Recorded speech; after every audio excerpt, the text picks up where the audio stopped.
Good morning. स्वागत है आप सभी का एग्ज़ाम की बात यूट्यूब चैनल पर। आज है 29 अक्टूबर 2020 और आज मैं आपके लिए लेकर आया हूँ 29 अक्टूबर 2020 से जुड़े करंट अफेयर के महत्वपूर्ण प्रश्न, साथ ही 29 अक्टूबर से जुड़े ऐतिहासिक महत्वपूर्ण तथ्य। साथ ही आज की वीडियो में हम कंटिन्यू करेंगे हमारा टॉपिक पंचवर्षीय योजनाएं।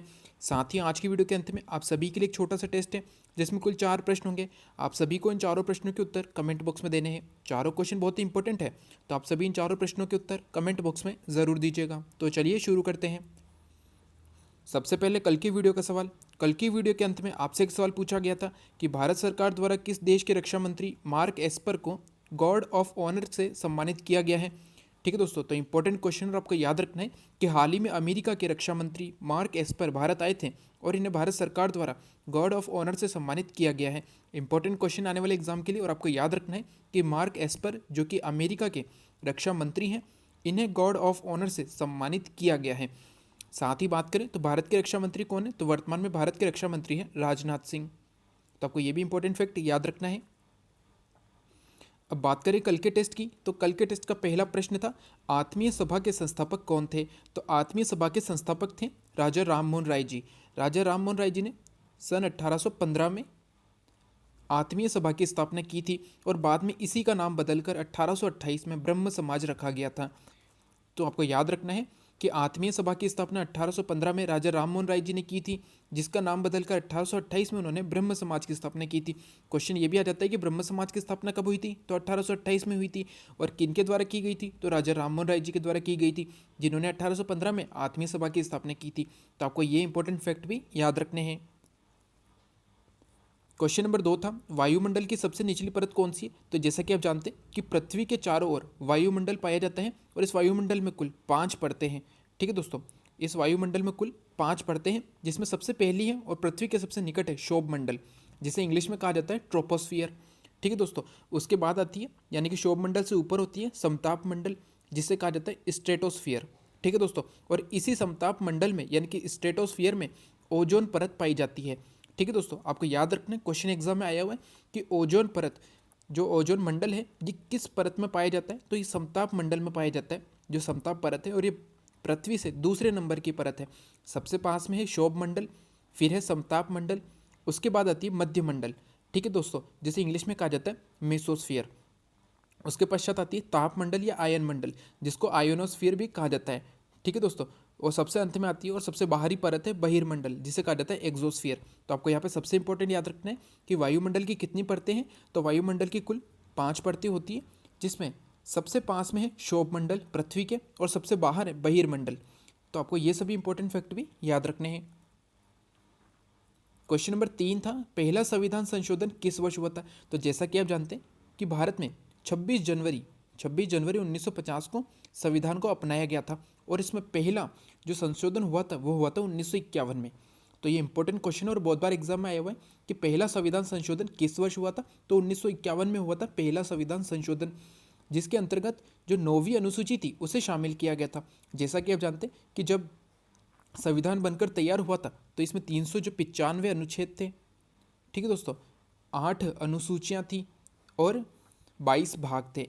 ठीक है, तो इसमें जो है 1951 में पहला संविधान संशोधन हुआ। इसमें क्या किया गया, 9वीं अनुसूची को शामिल किया गया। 8 अनुसूचियाँ थी और इसमें एक और शामिल की गई, तो कुल कितनी हुई, 9। और वर्तमान में कितनी, तो वर्तमान में जो है 12 अनुसूचियाँ हैं। तो आपको याद रखना है पहला संविधान संशोधन सन 1951 में हुआ था। क्वेश्चन नंबर 4 था पंचायती राज की स्थापना सर्वप्रथम किस राज्य में की गई थी। तो पंचायती राज्य की स्थापना हुई थी 2 अक्टूबर सन 1959 को। 2 अक्टूबर 1959 को तत्कालीन प्रधानमंत्री जवाहरलाल नेहरू जी ने राजस्थान के नागौर जिले में पंचायती राज की स्थापना की थी। उस समय वे वहाँ पर एक सभा को संबोधित कर रहे थे, तब वह उन्होंने पंचायती राज की स्थापना की थी। और ये सर्वप्रथम किस राज्य में हुई थी, तो ये हुई थी राजस्थान राज्य में। ठीक है दोस्तों, साथ ही आपको याद रखना है कि भारत का ऐसा कौन सा राज्य है जहाँ पर पंचायती राज नहीं है, तो आपको याद रखना है नागालैंड। नागालैंड जो कि भारत के उत्तर पूर्व में एक राज्य है नागालैंड, यहाँ पर पंचायती राज व्यवस्था नहीं है। तो ठीक है दोस्तों, तो आप एक बार नागालैंड राज्य के बारे में ज़रूर पढ़ेगा, क्योंकि कुछ इंपॉर्टेंट फैक्ट हैं इस राज्य से जुड़े हुए। जैसे कि नागालैंड राज्य की एक ही भाषा है, राज्य भाषा, और वो है अंग्रेजी। ये भी इंपॉर्टेंट फैक्ट और ये एग्जाम में आया हुआ है कि भारत का वो कौन सा एकमात्र राज्य है जिसकी एक ही राज्य भाषा है और वो भी अंग्रेजी है, तो आपको याद रखना है नागालैंड। साथ ही नागालैंड में पंचायती राज की व्यवस्था नहीं है। और पंचायती राज की स्थापना सर्वप्रथम किस राज्य में हुई थी? तो राजस्थान में हुई थी सन 1959 में, महात्मा गांधी जयंती पर। तो ये थे कल के टेस्ट के चारों इंपॉर्टेंट क्वेश्चन। क्वेश्चन बहुत ही महत्वपूर्ण है और इनसे जुड़े इंपॉर्टेंट फैक्ट भी आपको याद रखने हैं। अब बात करें 29 अक्टूबर से जुड़े महत्वपूर्ण तथ्य की, तो 29 अक्टूबर से जुड़ा एकमात्र महत्वपूर्ण तथ्य है और वो इस प्रकार है कि 29 अक्टूबर 1920 को पूर्व राष्ट्रपति जाकिर हुसैन के प्रयासों से जामिया मिलिया इस्लामिया विश्वविद्यालय की स्थापना हुई थी। आपको यहाँ पर याद रखना है, सबसे पहले तो आपको पता होगा जामिया मिलिया इस्लामिया विश्वविद्यालय ये कहाँ पर है? तो ये दिल्ली में है। ठीक है दोस्तों, और इसके संस्थापक कौन थे? तो इसके संस्थापक थे जाकिर हुसैन। इंपॉर्टेंट क्वेश्चन बनता है और आपको याद रखना है कि जामिया मिलिया इस्लामिया विश्वविद्यालय की स्थापना कब हुई थी? तो 1920 में हुई थी। और किन के द्वारा की गई थी? तो जाकिर हुसैन के द्वारा की गई थी। और जाकिर हुसैन कौन थे? तो ये भारत के दूसरे उपराष्ट्रपति बने थे, साथ ही ये भारत के तीसरे राष्ट्रपति बने थे। जैसा कि आप जानते हैं कि भारत के पहले राष्ट्रपति कौन थे? तो राजेंद्र प्रसाद थे। दूसरे कौन हुए? तो सर्वपल्ली राधाकृष्णन जी हुए। और तीसरे कौन हुए? तो तीसरे थे जाकिर हुसैन, जो कि भारत के तीसरे और प्रथम मुस्लिम राष्ट्रपति थे। आपको ये याद रखना है कि भारत के प्रथम मुस्लिम राष्ट्रपति कौन थे? तो वे थे जाकिर हुसैन। साथ ही जाकिर हुसैन दूसरे उपराष्ट्रपति रहे।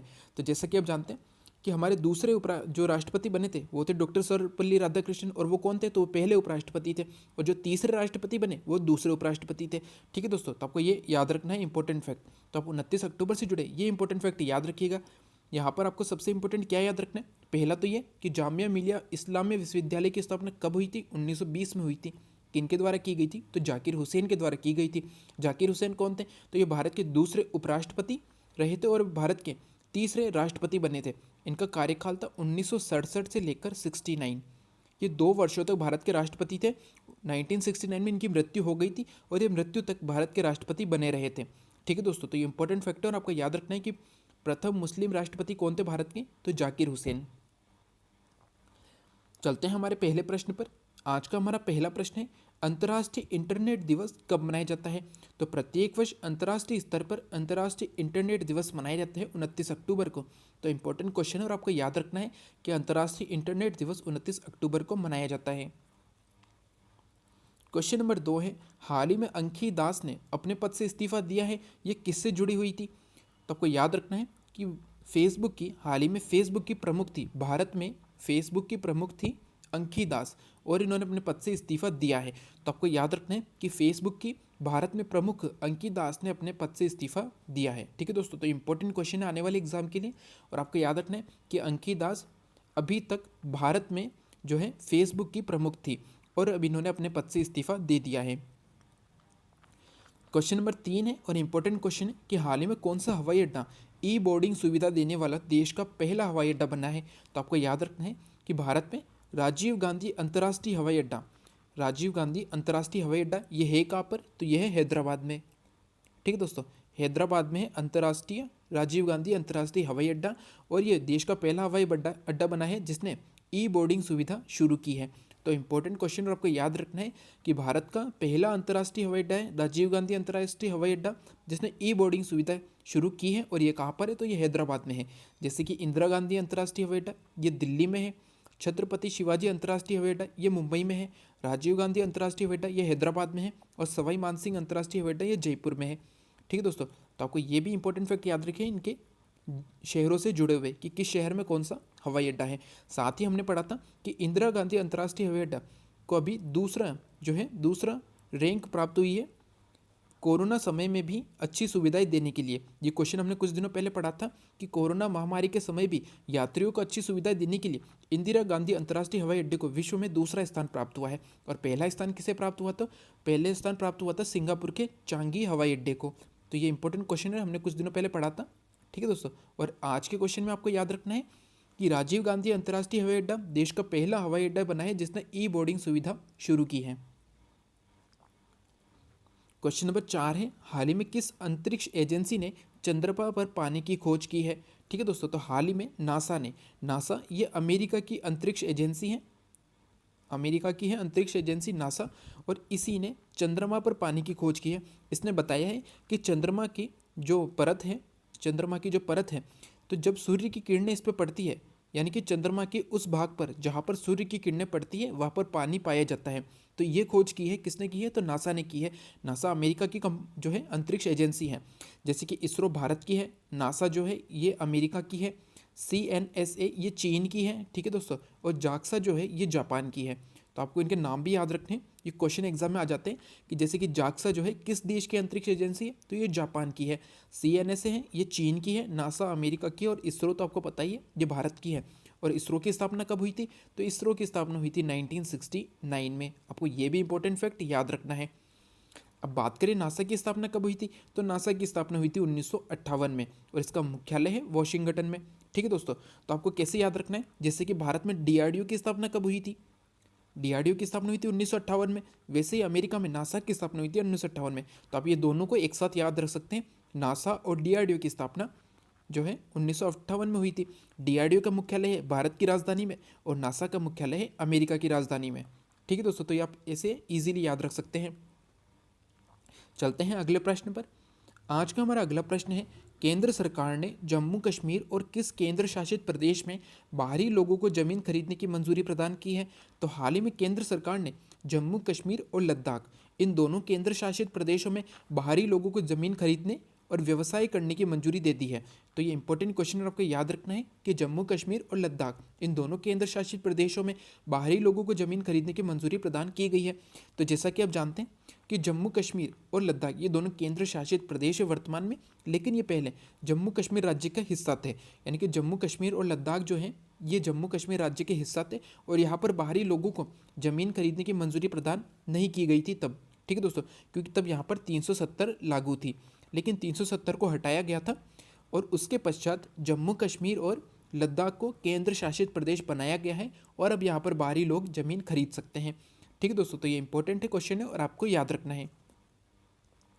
तो ये थे 29 अक्टूबर के करंट अफेयर के कुछ महत्वपूर्ण प्रश्न। अब चलते हैं हमारे टॉपिक पर। हमारा टॉपिक चल रहा था पंचवर्षीय योजनाएं। ठीक है दोस्तों, और कल हमने पढ़ा था छठी पंचवर्षीय योजना और सातवीं पंचवर्षीय योजना। छठी पंचवर्षीय योजना जो थी उसका समय काल क्या था? तो छठी पंचवर्षीय योजना का समय काल था 1980 से लेकर 85 तक। ठीक है दोस्तों, और सातवीं पंचवर्षीय योजना का समय काल था 1985 से लेकर, मैं एक बार फिर से बता देता हूँ, छठी पंचवर्षीय योजना थी 1980 से लेकर 85। ठीक है दोस्तों, और सातवीं पंचवर्षीय योजना थी 1985 से लेकर 1990 तक। तो कल हमने इनके बारे में पढ़ा था। ठीक है, छठी पंचवर्षीय योजना में क्या हुआ था? तो छठी पंचवर्षीय योजना में सबसे इंपॉर्टेंट आपको याद रखना था, नाबार्ड की स्थापना हुई थी। अगर आपको इसका समय काल याद है तो आप आसानी से याद रख सकते हैं। छठी पंचवर्षीय योजना का समय था 1980 से 85, और नाबार्ड की स्थापना कब हुई थी? नाबार्ड की स्थापना हुई थी 1982 में। तो ये किस पंचवर्षीय योजना के अंतर्गत हुई होगी? तो ये छठी पंचवर्षीय योजना के अंतर्गत हुई होगी। उसी प्रकार सातवीं पंचवर्षीय योजना का समय काल था 1985 से लेकर 1990। ठीक है दोस्तों, और इसके मध्य कौन सा काम हुआ था? तो इसके मध्य 1988 में सेबी की स्थापना हुई थी, securities and exchange board of India की स्थापना हुई थी 1988 में। तो ये किसके समय में हुई होगी? तो सातवीं पंचवर्षीय योजना के समय में हुई होगी, जिसका समय काल था 1985 से 1990। तो ये दोनों इंपॉर्टेंट कार्य थे 1900 जो है छठी पंचवर्षीय योजना और सातवीं पंचवर्षीय योजना से जुड़े हुए। छठी पंचवर्षीय योजना में नाबार्ड की स्थापना हुई, और सातवीं पंचवर्षीय योजना में सेबी की स्थापना हुई थी। तो आपको ये दोनों इंपॉर्टेंट फैक्ट याद रखने थे कल की वीडियो से जुड़े हुए। और आज हम पढ़ने वाले हैं आठवीं पंचवर्षीय योजना। आठवीं पंचवर्षीय योजना का जो समय काल था वो था 1992 से 1997। अब आप सोचेंगे कि 1990 में जो थी सातवीं पंचवर्षीय योजना समाप्त हुई, तो ये 2 साल का गैप आ गया था। तो इन 2 साल में क्या हुआ था? तो इन 2 साल में जो था राजीव गांधी जो प्रधानमंत्री थे, राजीव गांधी प्रधानमंत्री थे, ये इलेक्शन हार गए थे। ठीक है दोस्तों, चुनाव हार गए थे, जिसके कारण जो हुआ था 2 वर्ष का गैप आ गया था। और ये किस लिए हारे थे? तो उस समय जो हुआ था बोफोर्स का घोटाला हुआ था। आपने इसके बारे में सुना ही होगा कि बोफोर्स जो विमान थे इनकी खरीद में कुछ घोटाला किया गया था, जिसके कारण राजीव गांधी वो चुनाव हार गए थे। 1989 में जो चुनाव हुए थे वो हार गए थे राजीव गांधी जी, जिसके कारण जो है 1990 से 1992 के बीच पंचवर्षीय योजना लागू नहीं की गई थी। राजीव गांधी जो है ये 1984 से लेकर 89 तक भारत के प्रधानमंत्री रहे थे, और ये 89 में जो है चुनाव हार गए थे, जिसके कारण 1990 से 1992 में कोई पंचवर्षीय योजना नहीं आई थी, और आठवीं पंचवर्षीय योजना आई थी 1992 से 1997 में। और इसमें जो है 2 सबसे महत्वपूर्ण फैक्ट है जो आपको याद रखने हैं कि 1993 में प्रधानमंत्री रोजगार योजना की शुरुआत हुई थी।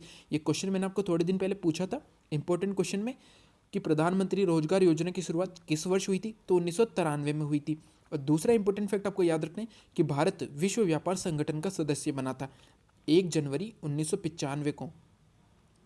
1 जनवरी 1995 को भारत जो है ये विश्व व्यापार संगठन यानी कि WTO का जो है सदस्य बना था। WTO का सदस्य बना था भारत। और WTO का मुख्यालय कहाँ पर है, तो WTO का मुख्यालय है जेनेवा में। ठीक है दोस्तों, जेनेवा में है WTO का मुख्यालय। और भारत इसका सदस्य कब बना था, ये इंपॉर्टेंट क्वेश्चन आपको याद रखना है कि भारत इसका सदस्य बना था 1995 में 1 जनवरी के दिन। ठीक है दोस्तों, तो ये थे 8वीं पंचवर्षीय योजना से जुड़े 2 इंपॉर्टेंट फैक्ट और ये दोनों आपको याद रखने हैं।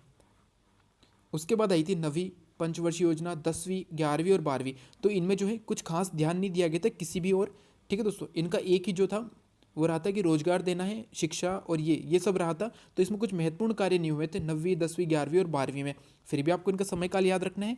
जैसे कि 9वीं पंचवर्षीय योजना 1997 से 2002, 8वीं चली थी 1992 से 97, तो 9वीं चली 1997 से 2002, 10वीं चली 2002 से 2007, 11वीं चली 2007 से 2012 और 12वीं का समय था 2012 से 2017 रखा गया था। लेकिन 2014 में जब नरेंद्र मोदी जी प्रधानमंत्री बने तो इन्होंने पंचवर्षीय योजना को हटा दिया था। ठीक है दोस्तों, यानी पंचवर्षीय योजनाएं समाप्त कर दी थी क्योंकि इन्होंने योजना आयोग को भी हटा दिया था। अब योजना आयोग के अंतर्गत ही चलती थी पंचवर्षीय योजनाएं, तो जब योजना आयोग ही नहीं रहा तो पंचवर्षीय योजनाएं भी खत्म कर दी गई और योजना आयोग की जगह फिर क्या शुरू किया गया, तो नीति आयोग लाया गया था। ठीक है दोस्तों, क्वेश्चन आता है कि नीति आयोग किनके द्वारा लाया गया था, तो प्रधानमंत्री नरेंद्र मोदी जी ने नीति आयोग की स्थापना की थी योजना आयोग के स्थान पर। और योजना आयोग की स्थापना किन्होंने की थी, तो पहले प्रधानमंत्री जवाहरलाल नेहरू जी ने योजना आयोग की स्थापना की और तत्कालीन यानी कि अभी वर्तमान में जो प्रधानमंत्री हैं नरेंद्र मोदी जी, इन्होंने की थी नीति आयोग की स्थापना। तो जो हमारा टॉपिक चल रहा था पंचवर्षीय योजना वो समाप्त हो गया है। ठीक है दोस्तों, तो जब टेस्ट होगा आपका इस संडे को उसमें इन पंचवर्षीय योजनाओं से जुड़े क्वेश्चन आएंगे। ठीक है दोस्तों, अधिकतर क्वेश्चन जो होंगे वो इन पंचवर्षीय योजनाओं से जुड़े होंगे, तो आप जो है इन्हें ज़रूर पढ़िएगा एक बार फिर से। तो मैं एक बार फिर से फटाफट बता देता हूँ कि जो छठी पंचवर्षीय योजना आई थी उसमें क्या हुआ था, उसमें नाबार्ड की स्थापना हुई थी। 7वीं पंचवर्षीय योजना आई थी उसमें सेबी की स्थापना हुई थी। आपको ये दोनों याद रखने हैं। 8वीं पंचवर्षीय योजना 1992 से 1997, इसमें सबसे इंपॉर्टेंट क्या था, तो प्रधानमंत्री रोजगार योजना 1993 में शुरू की गई। 1995 में भारत विश्व व्यापार संगठन का सदस्य बना था। ये सबसे इंपॉर्टेंट है और आपको याद रखना है कि भारत जो है विश्व व्यापार संगठन का सदस्य कब बना था, तो 1995 में बना था। उसके बाद जो है 9वीं, 10वीं, 11वीं पंचवर्षीय योजना ये 5-5 वर्षों तक आती रही थी। ठीक है दोस्तों, यानी कि इनमें कोई भी गैप नहीं आया था समय में। ठीक है दोस्तों, और इनसे कुछ जुड़ा कोई भी इंपॉर्टेंट फैक्ट नहीं है इतना। आपको सिर्फ पहली पंचवर्षीय योजना से लेकर 8वीं पंचवर्षीय योजना तक याद रखना है क्योंकि हमेशा क्वेश्चन जो है इन्हीं पर आता है। तो ये था आज का हमारा टॉपिक पंचवर्षीय योजना जो आज समाप्त हो गया है। कल हम जो है नया टॉपिक पढ़ेंगे और आपको इनसे जुड़े सभी इंपॉर्टेंट फैक्ट नोट ज़रूर करने हैं। अब चलते हैं हमारे टेस्ट पर। आज के हमारे टेस्ट का पहला प्रश्न है, गौतम बुद्ध ने अपना पहला उपदेश कहाँ पर दिया था। ये इंपॉर्टेंट है और आपको इसका आंसर देना है कि गौतम बुद्ध ने अपना पहला उपदेश कहाँ पर दिया था। क्वेश्चन नंबर 2 है और इंपॉर्टेंट क्वेश्चन है कि नंद वंश का अंतिम शासक कौन था। आपको बताना है कि नंद वंश का अंतिम शासक कौन था। ये क्वेश्चन इसलिए इंपॉर्टेंट है कि जब नंद वंश का अंतिम शासक शासन कर रहा था उस समय भारत पर सिकंदर का आक्रमण हुआ था। ये क्वेश्चन बहुत बार एग्जाम में पूछा गया कि जब भारत पर सिकंदर का आक्रमण हुआ तब यहाँ पर किस वंश का शासन था या यहाँ पर जो है किस शासक का शासन था। तो आपको बताना है क्योंकि सिकंदर के आक्रमण के समय नंद वंश का शासन था, तो आपको बताना है नंद वंश का अंतिम शासक कौन था जिसके समय सिकंदर का आक्रमण हुआ था। ये इंपॉर्टेंट क्वेश्चन है और बहुत बार एग्जाम में आया हुआ है। क्वेश्चन नंबर 3 है और इंपॉर्टेंट क्वेश्चन है कि हर्ष चरित्र किनके द्वारा रचित रचना है। हर्ष चरित्र ये एक रचना है, आपको बताना है ये किनके द्वारा रचित है और हर्ष चरित्र किसके जीवन पर आधारित है, तो ये हर्षवर्धन के जीवन पर आधारित है। हर्षवर्धन विक्रमादित्य ये एक महान शासक हुए थे भारत के। ठीक है दोस्तों, तो आपको बताना है कि हर्ष चरित्र के किनके द्वारा रचित रचना है। ये हर्षवर्धन के दरबारी कवि थे, इनमें से कोई एक, और आपको बताना है कि हर्ष चरित्र किनके द्वारा रचित है। क्वेश्चन नंबर 4 है, गदर पार्टी की स्थापना किस वर्ष हुई थी। इसके बारे में आपको थोड़े दिन पहले बताया था, तो इसका आंसर आपको बताना है कि गदर पार्टी की स्थापना किस वर्ष हुई थी और कहाँ पर की गई थी, तो ये अमेरिका में की गई थी। गदर पार्टी की जो स्थापना हुई थी यह अमेरिका में हुई थी, लाला हरदयाल के द्वारा की गई थी। अब आपको बताना है कि कब हुई थी गदर पार्टी की स्थापना। तो ये है आज के टेस्ट के चारों इंपॉर्टेंट क्वेश्चन बहुत ही महत्वपूर्ण है और इनके आंसर आपको कमेंट बॉक्स में ज़रूर देने हैं। आज का सवाल कुछ इस प्रकार है। ठीक है दोस्तों, आज का सवाल कुछ इस प्रकार है, नरेंद्र मोदी जी ने किस राज्य में किसान सूर्योदय योजना की शुरुआत की है। ये क्वेश्चन कल के वीडियो से रिलेटेड है, इसके बारे में आपको कल की वीडियो में बताया था। तो इसका आंसर आपको बताना है कि नरेंद्र मोदी जी ने किस राज्य में किसान सूर्योदय योजना की शुरुआत की है। तो ये थे 29 अक्टूबर से जुड़े करंट अफेयर के महत्वपूर्ण प्रश्न, 29 अक्टूबर से जुड़े ऐतिहासिक महत्वपूर्ण तथ्य। आज का हमारा टॉपिक था पंचवर्षीय योजना, जो आज समाप्त हो गया है। और जो भी इंपॉर्टेंट फैक्ट है सारे आपने नोट किए होंगे, तो उन्हें ज़रूर पढ़िएगा। ठीक है दोस्तों, और आज के टेस्ट के चारों इंपॉर्टेंट क्वेश्चन और आज का सवाल, तो आज के टेस्ट के चारों इंपॉर्टेंट क्वेश्चन और आज के सवाल का आंसर आप कमेंट बॉक्स में ज़रूर दीजिएगा। साथ ही अगर आज का वीडियो अच्छा लगा हो तो लाइक एंड शेयर ज़रूर करें। साथ ही वे सभी जो आज चैनल पर नए हैं, उन्हें वीडियो अच्छा लगे, उपयोगी लगे, तो सब्सक्राइब करना न भूलें। साथ ही बेल आइकन ज़रूर दबाएं, जिससे कि आने वाली वीडियो की तुरंत जानकारी आपको मिल सके। Thank you.